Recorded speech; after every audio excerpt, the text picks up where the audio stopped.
मुझे बहुत प्रसन्नता है और बहुत ही कंस्ट्रक्टिव सुझाव आए।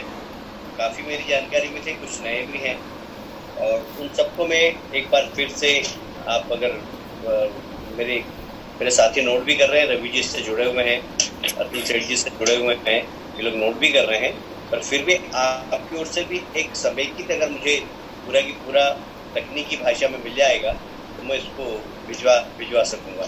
जैसे काफ़ी बिंदुओं पे जो आपने कहा उसमें से 70% बिंदुओं पे ऑलरेडी केंद्र सरकार से भी मैं बात कर चुका हूँ और राज्य सरकार से भी बात कर चुका हूँ, पर कुछ 30% नए मुद्दे आए हैं। उस पर हम लोग जरूर एक बार फिर से नए सिरे से बात करेंगे और उसको कैसे उसका निराकरण हो सकता है उसके लिए हम लोग निश्चित रूप से विचार करेंगे। मैं इससे हटकर एक बात और कहना चाहता हूँ कि अभी जो कोरोना है, ये जो कोरोना की प्रॉब्लम है, ये आप मान के चलिए कि अभी लंबी चलेगी, क्योंकि ये ऐसा नहीं कि 8, 15, 20 दिन में ये समस्या का निराकरण हो जाएगा। तो हमें एक माइंडसेट तैयार करना पड़ेगा कि कोरोना के साथ कैसे जिए। और मुझे लगता है कि अभी तो कोई ड्रग है नहीं, तो जो मैं समझा हूँ और मैं इंटरनेट पर बैठकर अलग अलग देशों में किस प्रकार इस पर काम हो रहा है, तो मुझे ऐसा लगता है कि हमें एक बार इसको समझना पड़ेगा कि कोरोना भी है और हम भी हैं, और कोरोना से हमको जीतना है। कैसे जीतना है? तो सबसे पहले तो हमें अपने को तैयार करना पड़ेगा इंडिविजुअल्स को, कि मेरी फाइटिंग स्पिरिट बढ़े, शरीर के अंदर इम्यूनिटी पावर बढ़े। मैं क्या खाऊं? मुझे सुबह व्यायाम करना है, मेडिटेशन करना है, प्राणायाम करना है। ये हमारी जीवन का हिस्सा होना चाहिए। जंक फूड बिल्कुल जहर है, इससे बचना चाहिए। मैदा, बच्चों को हम मैगी खिलाते हैं, पास्ता खिलाते हैं, ये सब जहर है। इससे हम कैसे बचें, इसके बारे में विचार करना चाहिए। ये सिर्फ आप अपने से प्रारंभ करें, अपने परिवार से प्रारंभ करें, फिर इंडस्ट्री में अपने वर्कर्स को भी इस बात को समझाना पड़ेगा। क्योंकि पहला खान पान, फिर सोशल डिस्टेंसिंग, हमारा फेस कवर हमारा बिल्कुल जीवन का एक हिस्सा बनने वाला है, कम से कम 1 वर्ष के लिए, कम से कम बता रहा हूँ आपको, इससे ज़्यादा भी हो सकता है। सोशल डिस्टेंसिंग हम कैसे करेंगे हमारी इंडस्ट्री के अंदर, इसके ऊपर हमें विचार करना है। हमारे इंडस्ट्री के अंदर किस प्रकार सैनिटाइज़र का हम उपयोग करें। सैनिटाइज़र और मास्क हमारे जीवन का हिस्सा बनने वाला है, ये मैं आपको बहुत साफ कह रहा हूँ। इसलिए हमारे पास एक अतिरिक्त बजट भी ये बढ़ रहा है, पर हमें अब सोचना पड़ेगा, क्योंकि मैं भी अपने जीवन के अंदर इतना घर में कभी भी नहीं रहा जितना अभी रह रहा हूँ। मैंने अपने घर के सब बच्चों के साथ बैठकर प्लान किया कि हमें अपने खर्चे कैसे कम करना, अपने खर्चे, स्वयं के, परिवार के खर्चे। हमने तय किया कि 1 लाख रुपए महीने का खर्चा हम कम करेंगे, ये पेट को तय किया। तो आप भी, हमें बहुत लंबी दौड़ दौड़नी है। हमें दुनिया को एक बार ये बताना है कि भारत के पास ताकत है, भारत के पास इच्छा शक्ति है, राजनीतिक इच्छा शक्ति है। हमारे पास एक विशेष कह सकते हैं कि हमारा जो राजनीतिक नेतृत्व है बहुत मजबूत है। आज सिर्फ हमारे ही देश का नहीं, दुनिया का नेतृत्व है वो। आज दुनिया उनकी तरफ देख रही है कि नरेंद्र मोदी क्या कर रहे हैं। सबसे बड़ी पॉपुलेशन वाले देश के अंदर सबसे कम क्षति है इस कोरोना वायरस की। कोरोना वायरस आ गया, फिर कोई दूसरा वायरस आ जाएगा, क्योंकि अब एक नए प्रकार का युद्ध होगा। तो हमें अपने आप को तैयार करना और हर भारतीय को तैयार रहना। हमारा खान पान, हमारा इम्यूनिटी पावर, हमारा इनर पावर कैसे हो।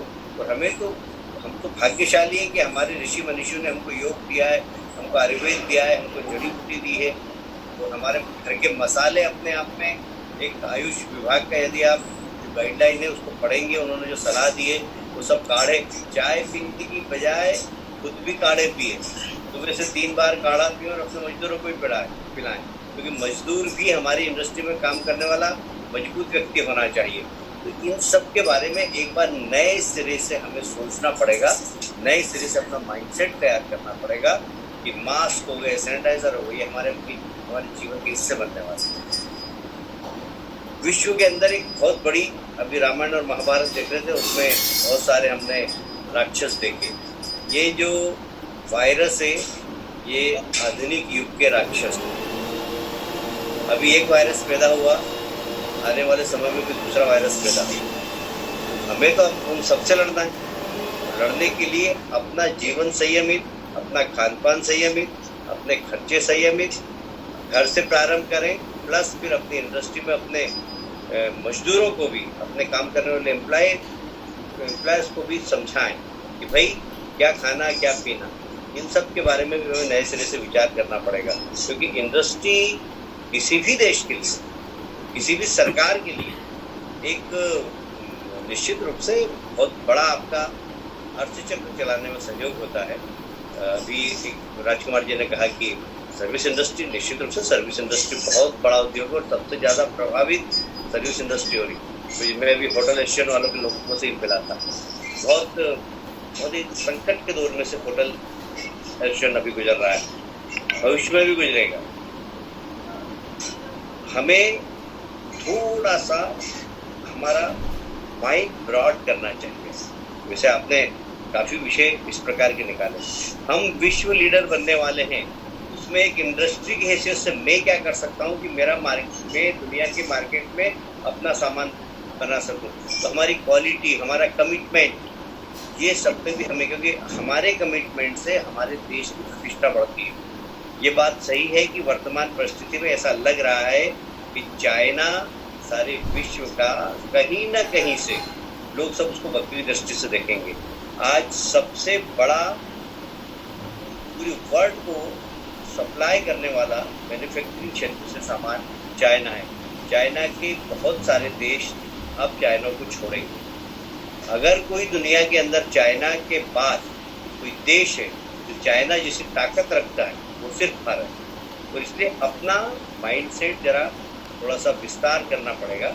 हमारी क्वालिटी अच्छी हो, हमारा कमिटमेंट हमारा अच्छा हो, हमारे क्षेत्र का एटमॉस्फेयर बहुत अच्छा हो, हम दुनिया के लिए कुछ कर सकें, तो दुनिया से कुछ पैसा ला सकें, कमा सकें, इस बारे में हमारा सोच। ठीक है, संकट है, आपको बिल्कुल सही है, बिल्कुल बिजली के बिल माफ़ होना चाहिए, ये माफ़ होना चाहिए, वो माफ़ होना चाहिए, पर उसके बाद भी ये सब माफ़ भी हो जाए, उसके बाद भी कई इंडस्ट्री नहीं चल पाएगी।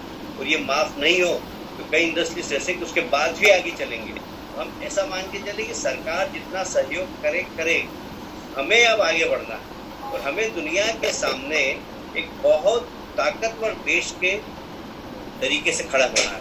इस प्रकार का माइंडसेट तैयार करें, आपकी क्षमता है। मुझे उम्मीद है कि मैं आपने जितने विषय रखे मैं सारे संबंधित लोगों से बात करूंगा। शाम को मैं प्रतिदिन मुख्यमंत्री जी से बात करता हूं, प्रतिदिन हमारी सेंट्रल लीडरशिप से बात होती है। हमारा 7 बजे का समय फिक्स है कि हम राष्ट्रीय पदाधिकारी वीसी करते हैं रोज, और हमने दिन भर में क्या किया, क्या हमारे पास फीडबैक है, वो हम हमारे राष्ट्रीय नेतृत्व को बताते हैं, संबंधित मंत्रियों को भी बताते हैं। तो मैं सारी बातें एक पोस्टमैन के भांति और एक फ्री फंड का एडवोकेट की भांति मैं भिजवाऊंगा और एडवोकेसी भी करूंगा आपकी। ये मैं आपको वादा करता हूँ। मैं समझता हूँ कि आप सबके लिए मेरी बहुत बहुत शुभकामनाएं, और जब भी यदि किसी प्रकार की तकलीफ हो आप बताइएगा। जैसे अभी गोडाउन के बारे में बात करेंगे, वीसी खत्म होगी, वैसे ही मैं भी कलेक्टर से बात करता हूँ। तो ऐसे गोडाउन जहाँ से माल आपको निकालना है, मैं डीजल से आपको अप्लीकेशन देना पड़ेगी। मैं प्रशासन को अभियान निर्देश दे दूँगा कि ऐसे गोडाउन जो माल निकाल के बाहर ले जाना चाहें, ग्रीन एरियाज में अनुमति उनको दे देना चाहिए। मैं भी उनको सजेशन देता हूँ, क्योंकि अभी एक समस्या और है। उज्जैन हमारा रेड सिटी हो गया है, खरगोन हमारा बिगड़ रहा है थोड़ा सा, खंडवा हमारा थोड़ा सा अभी बिगड़ रहा है, धार में भी थोड़ा सा बिगड़ रहा है। ये सब रेड उसमें होने वाले हैं, तो इसलिए जाने में प्रॉब्लम होगा कि ग्रीन एरिया में जाने के लिए मैं अनुमति अभी दिलवा दूँगा, अभी मैं बोल दूँगा। और भी कोई काम हो तो आप कभी भी रात को 2 बजे तक मुझे फ़ोन कर सकते हैं। मैं रात को 2 बजे तक रोज़ जगता हूँ, कभी भी मुझे फ़ोन कर सकते हैं, कोई भी किसी का एडिशनल काम हो। तो बहुत बहुत धन्यवाद। एक बार फिर से आप सबका स्वागत करता हूँ, अभिनंदन करता हूँ, और मुझे बहुत अच्छा लगेगा। बहुत बहुत धन्यवाद। आदरणीय कैलाश विजयवर्गीय जी का बहुत बहुत धन्यवाद। दीपक जी आपका भी बहुत बहुत धन्यवाद। बहुत उत्साह के साथ आपने बैठक रखी है और सब लोगों को इतने बड़े ग्रुप में आमंत्रित किया है। और मुझे सबकी बात सुनने का भी मौका मिला है। और सबसे बड़ी बात है कि सकारात्मक है आपका जो संगठन है, इस बात की मुझे बहुत प्रशंसा है। बहुत बहुत धन्यवाद। आपने जैसा कि अभी बोला कि आप आधी रात को भी बात करते हैं, ये बात तो बिल्कुल चरितार्थ है। मैंने भी देखा रात को 12-1 बजे तक फोन किया अभी 2-3 दिनों में, तो हमेशा आपके यहाँ से जवाब आया। ये बहुत बड़ी बात है। इतने लोड में भी आप हमेशा उत्तर देते हैं। कभी सुबह भी बात होती थी तो भी आप हमेशा बात करते थे। और पूरे मध्य प्रदेश की इंडस्ट्री, पूरे मतलब दूर दराज की इंडस्ट्री एसोसिएशन के आज पदाधिकारी हमारे साथ थे। और अभी आपने जो अपना अमूल्य समय में से समय दिया है, उसके बावजूद भी अभी 1 घंटे हमारी मीटिंग जारी रहेगी, क्योंकि कई ऐसे विचार हैं जो अभी हमें और आने वाले हैं। कई लोग बाद में लेट ज्वाइन किए हैं, तो वो लोग भी अभी अपने विचार इस मंच पर रखेंगे और हम आपसे टच में रहेंगे, हम आपसे वार्तालाप जारी रखेंगे। और आपको और आपकी पूरी टीम को बहुत बहुत धन्यवाद सभी एसोसिएशन के पदाधिकारियों की ओर से।